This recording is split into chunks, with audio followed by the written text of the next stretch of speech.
árboles en una colina de un bosque. Hablaban acerca de sus sueños y esperanzas y el primero dijo: algún día seré cofre de tesoros. Estaré lleno de oro, plata y piedra preciosa. Estaré decorado con labrados artísticos y tallados finos. Todos verán mi belleza.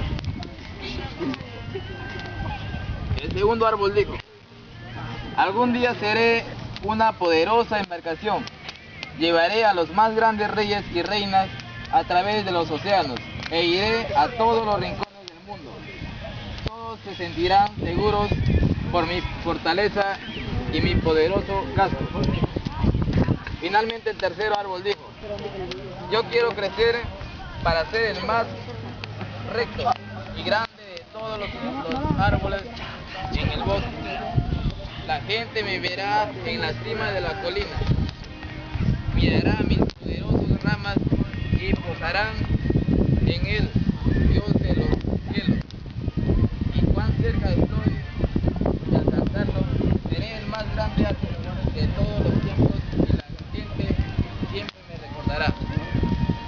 Tras unos años de oración para que sus sueños se convirtieran en realidad, un grupo de leñadores vino donde estaban los árboles.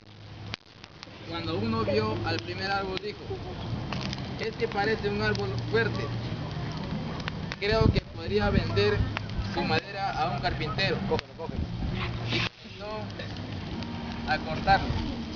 El árbol estaba muy feliz debido a que sabía que el carpintero podría convertirlo en cofre para tesoros. El otro leñador dijo, mientras observaba el segundo árbol: parece un árbol fuerte.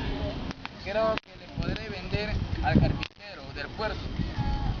El segundo árbol se puso muy feliz porque sabía que estaba en camino a convertirse en una poderosa embarcación.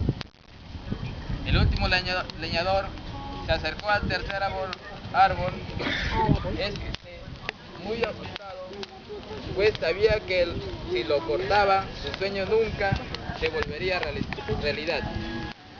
El leñador dijo entonces: no necesito nada especial del árbol que corté, así que tomaré este, y cortó el tercer árbol.